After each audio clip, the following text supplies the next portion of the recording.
హరివర్ధన్ నాన్న రాకతో బయటపడ్డ దేవ మంచితనం. పురుషోత్తమకు షాక్ ఇచ్చిన హరివర్ధన్. ఇంతకు ఏం జరిగింది? అసలు హరివర్ధన్ నాన్న రాకతో దేవ మంచితనం బయటపడడం ఏంటి? పురుషోత్తానికి హరివర్ధన్ ఏం షాక్ ఇచ్చాడు? ఇదంతా కూడా వీడియోలో చూసి తెలుసుకునేద్దాం. నువ్వుంటే నా జతగా అప్కమింగ్ ఎపిసోడ్స్లో ఏం జరగబోతుందో ముందుగా తెలుసుకోవాలి అనుకుంటే వీడియోని లైక్ చేసి ఛానల్ని సబ్స్క్రైబ్ చేసుకోండి. మొత్తం మీరు చూసుకున్నట్లయితే దేవ ఆటో కొనుక్కుని ఇంకా మొదటి రోజు వచ్చిన సంపాదనతో తన తల్లిదండ్రులకు తీసుకువెళ్ళి బట్టలు ఇచ్చేసరికి వాళ్ళు కాస్త విసిరు కొడతాడు. ముందే అయితే సత్యమూర్తి, నువ్వు ఎవర్రా, నువ్వు నా ఇంటి వాళ్ళ ఇంటికి నా దగ్గరికి తీసుకొచ్చి బట్టలు ఇవ్వడం ఏంట్రా, పైగా మా ఇంటి వాళ్ళ మీద కేకలు పెట్టడం ఏంట్రా, నా చిన్న కొడుకు ఎప్పుడో చనిపోయాడు అంటూ మాట్లాడేసరికి అంత మాట అనొద్దు మామయ్య అని చెప్పాను, కానీ నువ్వు మాట్లాడకు అంటూ ఇంకా మిథునను అనేసరికి మిథున సైలెంట్ అయిపోతుంది. ఇంకా అలా సైలెంట్ అయిపోవడంతో ఏం చేయాలో అర్థం కాక బట్టలు తీసుకుని వెళ్ళబోయేసరికి ఒక్క నిమిషం అండి అంటూ ఆ బట్టలు, ఇది ఎప్పుడూ మేము దేవాలయంగానే భావిస్తాము, అందుకే ఇంటి ముందు చిన్న కుటీరమైన వేసుకుని ఉండాలని ఇక్కడే ఉంటున్నాము. మేము దేవాలయంగా భావించే మీ ఇంటిని ఇంట్లో ఉన్న దేవతలకి ప్రత్యక్షంగా మేము ఇవ్వకపోయినా గుడి ముందు పెట్టినా చాలు, అంతకు మించిన సంతోషం మాకేమీ ఉండదని మిథున కాస్త అక్కడ బట్టలు పెట్టేసి వచ్చేసి వెనక్కి తిరిగి చూసేసరికి శారద మాత్రం, నా కొడుకు కష్టంతో తీసుకొచ్చాడండి, అందుకే నేను తీసుకుంటున్నాను, నా కొడుకు మారాడు అని ఒక తల్లిగా నేను నమ్ముతున్నాను అని శారద చీరను పట్టుకెళ్తుంది. ఇంకా సత్యమూర్తి అయితే ఏం చేయకుండా అక్కడే వదిలేస్తాడు, అలానే ఉండిపోతుంది. రాత్రి వరకు సత్యమూర్తి నిద్రపోడు, అలానే అక్కడే కూర్చుని ఉంటాడు. ఇంకా అలాగే కూర్చుని ఉండేసరికి సుమారు అర్ధరాత్రి సమయం వరకు అలానే కూర్చుని ఉంటాడు. ఏంటి నిద్రపోవడానికి రారా అని చెప్పాను, కానీ నిద్ర రావట్లేదు శారద అని చెప్పనేసరికి ఎందుకండి అని చెప్పాను, కానీ నా కొడుకు మారాలని ఎంతగానో ఎదురు చూశాను, అలాంటి నా కొడుకు మారి నా కోసం తనకు ఫస్ట్ రోజు కష్టపడి సంపాదించిన డబ్బులతో బట్టలు తీసుకొస్తే ఆ బట్టలు వద్దని వాడి మొహం మీదే విసిరి కొట్టాను. అది బాధ చాలా దారుణంగా ఉంది, ఆ బాధను తట్టుకోలేకపోతున్నాను, అందుకే నిద్ర రావడం లేదు శారద అని చెప్పనేసరికి, అంత ప్రేమ మనసులో పెట్టుకుని ఎందుకండి మీరు ఇలా ఇంత దారుణంగా మాట్లాడి వాడి మనసును గాయపరుస్తారు ఎందుకండి? వాడితో కొంచెం ప్రేమగా మాట్లాడి దగ్గరికి తీసుకుంటే వాడిలో వచ్చిన మార్పును మీరు అర్థం చేసుకున్నారని వాడి భార్య ఎంతో సంతోషపడుతున్నారు కదండి. అయినా మిథున దేవ కలిసి ఉండాలనే కదా మనము అనుకున్నాము. వాడు చేసిన తప్పును సరిదిద్దుకున్నాడు, కానీ మధ్యలో భానుని లాక్కు రావడం వల్లే ప్రాబ్లం అయ్యింది, అంతే తప్ప మిథున దేవ ఎప్పటికీ కలిసి ఉంటేనే కదా వాడి జీవితంలో మార్పు వస్తుందని అప్పుడు ఆ గుడిలోని ఉండే ఆవిడ చెప్పింది. అలాగే కదా దేవాలో మార్పు వచ్చింది. మీరు ఎంతలో చెప్పారు, నేను చెప్పాను, ఎవరు ఎన్ని రకాలుగా చెప్పినా కానీ దేవాలో మార్పు వచ్చిందా? పురుషోత్తాన్ని వదిలిపెట్టలేదు, కానీ ఇప్పుడు పురుషోత్తాన్ని వదిలేశాడు కదా. పురుషోత్తంతో మొత్తం అవన్నీ వదిలేసి చక్కగా కష్టపడి తన్ను తాను ఎంతగానో తగ్గించుకుని ఒక ఆటో తీసుకుని ఆటో నడుపుకుంటున్నాడండి మన కొడుకు. వాడి కాళ్ళ మీద వాడు బ్రతుకుతున్నాడు. మనకి 3 కొడుకులున్నారు. 3 కొడుకుల్లో ఎవరు కూడా ప్రయోజకులుగా లేరు, మీ మీద ప్రేమ చూపించే వాళ్ళు లేరు.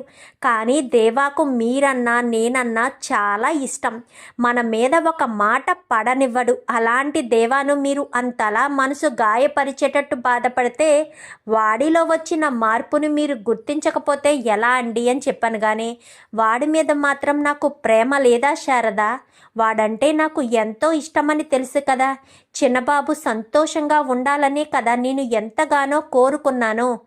రాని మార్పు వచ్చింది కదా, కొన్ని రోజులు అలానే ఉండని, తల్లిదండ్రుల విలువ తెలుస్తుంది అని చెప్పి ఇంకా సత్యమూర్తి కాస్త చెప్తాడు.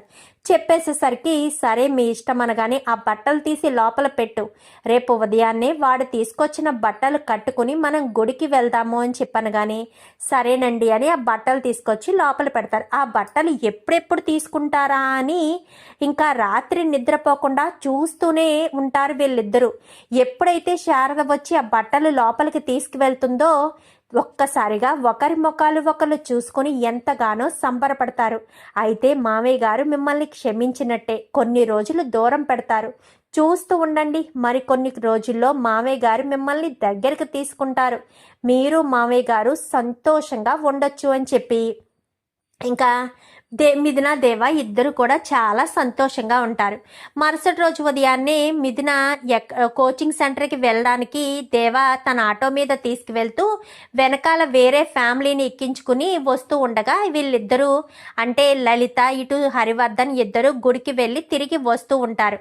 దేవ ఆటోని క్రాస్ చేసేసరికి దేవ ఒక్కసారిగా చెయ్యి పెట్టి ఏంటి రోడ్డు కనబడతలేదా అని గట్టిగా మాట్లాడేసరికి అద్దం దించడంతో చూసి షాక్ అవుతాడు.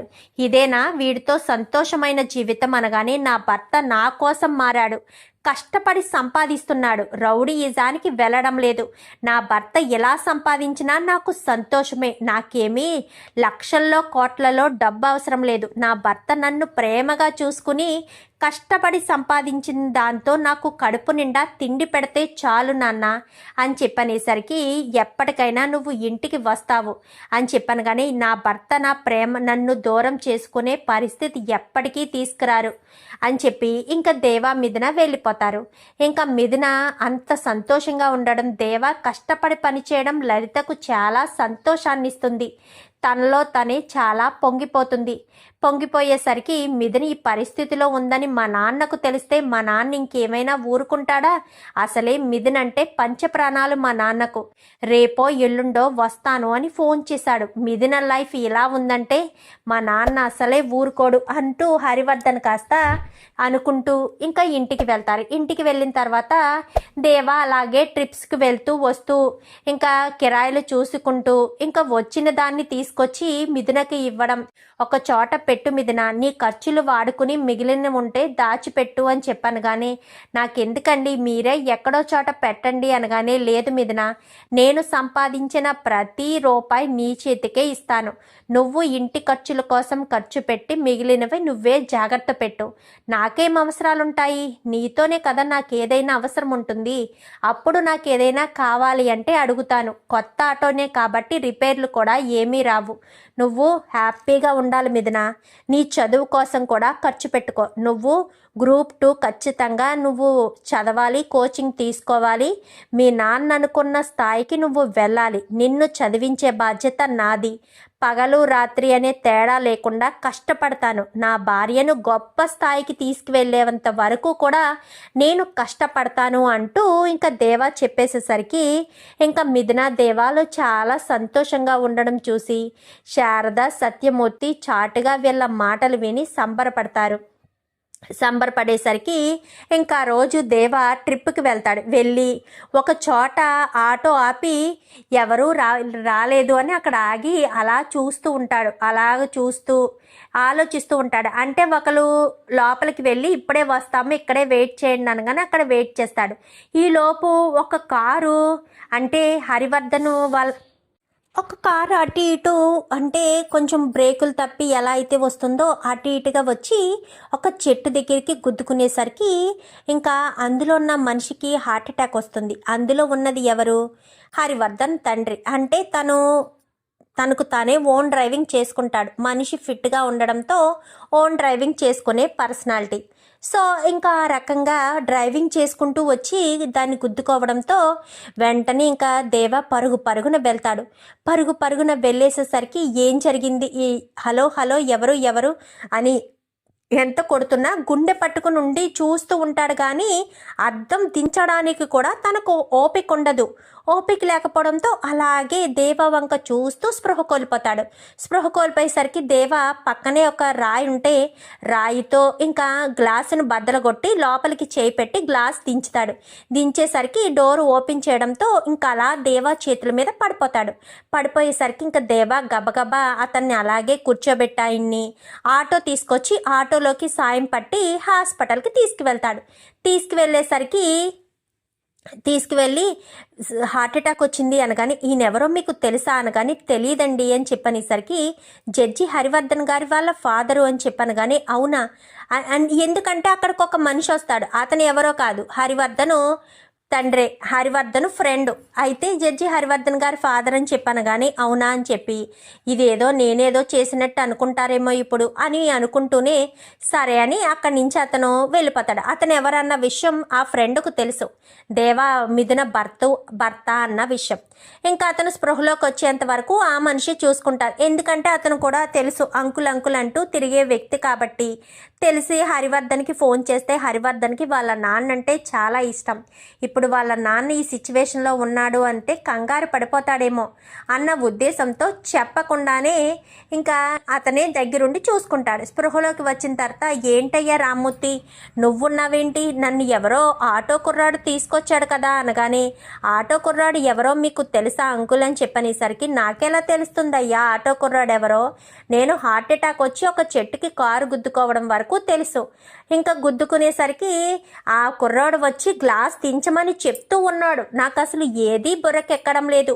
అలా స్పృహ కోల్పోవడంతో ఆ ఆటో కుర్రాడే ఆ గ్లాసుని ఏదో బద్దలు కొట్టి నాకేదో తెలిసి తెలియనంతగా ఉండేసరికి ఇంకా నేను ఏం చేయలేక అలా సైలెంట్గా ఉండిపోయాను అని చెప్పాను. కానీ ఆటో కుర్రాడు ఎవరో కాదు, మీ మనవరాలుందే మిథున మెడలో బలవంతంగా తాళి కట్టాడే ఆ కుర్రోడే. ఒకప్పుడు రౌడీగా ఉండేవాడు, మళ్ళీ మిథున తన లైఫ్లోకి వెళ్ళడంతో మంచిగా మారి ఆటో నడుపుకుంటున్నాడు.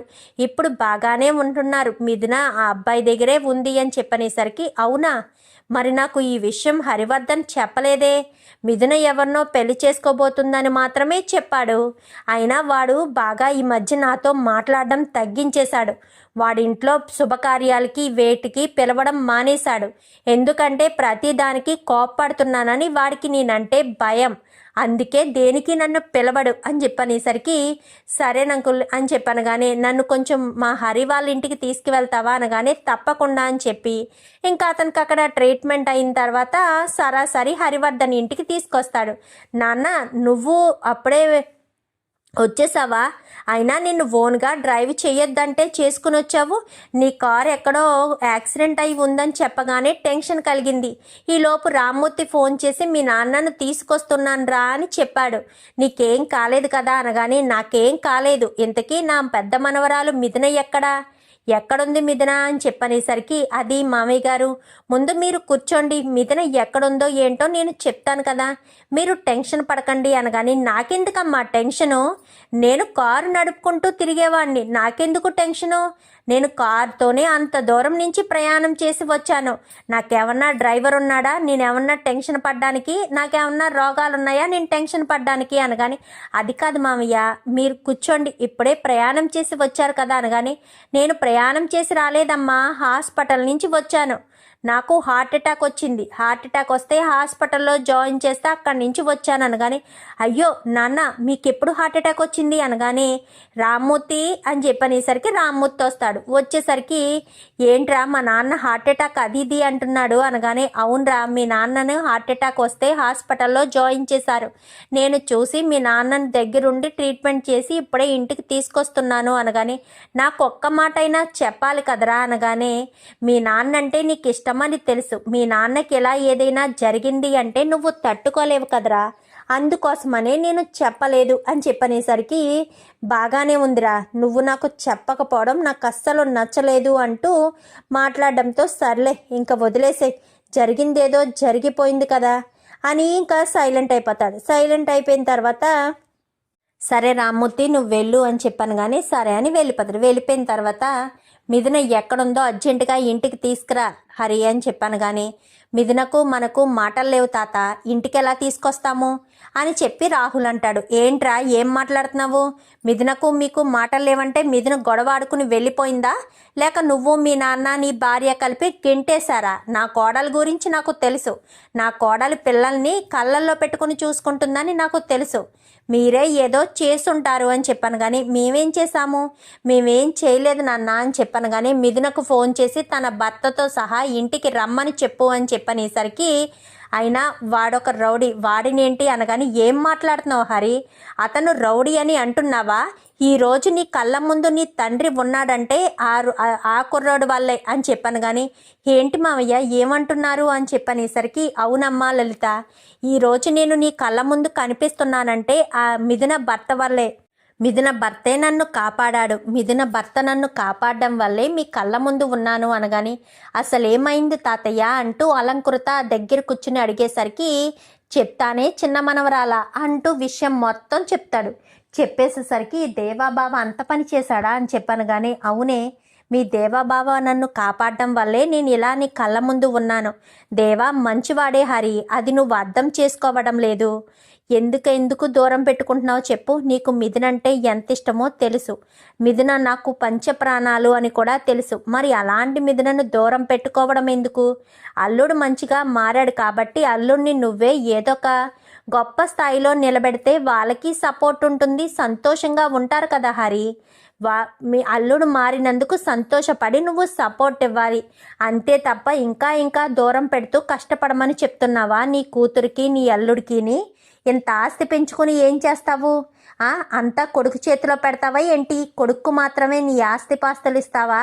కూతుర్లకేమీ ఇవ్వవా ఏంటి అని చెప్పనేసరికి అదేంటి తాతయ్య గారు అలా అంటారు? అందరినీ కాదని వెళ్ళిపోయిన తర్వాత మిథున గురించి ఎందుకు ఆలోచించాలి మామయ్య గారు అనగానే, నువ్వు ఉండమ్మా త్రిపుర, నీకేం తెలుసు? ఆయన కొడుకు గురించి మాత్రమే ఆలోచించి ఊరుకుంటాడనుకుంటున్నావేంటి హరి? కూతుళ్ళ గురించి కూడా ఆలోచిస్తాడు. ఆయన హరికి మిథున అంటే చాలా ఇష్టం అని చెప్పి ఇంకా చెప్పేసేసరికి సరే అని దేవాన్ని కలవడానికి వెళ్తూ ఉండగా ఇంకా రౌడీలతో కలిసి పురుషోత్తం మాట్లాడుతూ ఉండేసరికి పురుషోత్తం దేవాకు కొంచెం అవమానించాడని, అలాగే మిథున వాడి కొడుకుని కొట్టినందుకు అసభ్యంగా మాట్లాడడం, ఈ విషయాలన్నీ కూడా హరివర్ధన్కి తెలుస్తాయి. తెలిసేసరికి రోడ్డు మీద ఎప్పుడైతే పురుషోత్తం కనబడతాడో ఇంకా హరివర్ధన్ కారు ఆపి పురుషోత్తం దగ్గరికి వెళ్తాడు.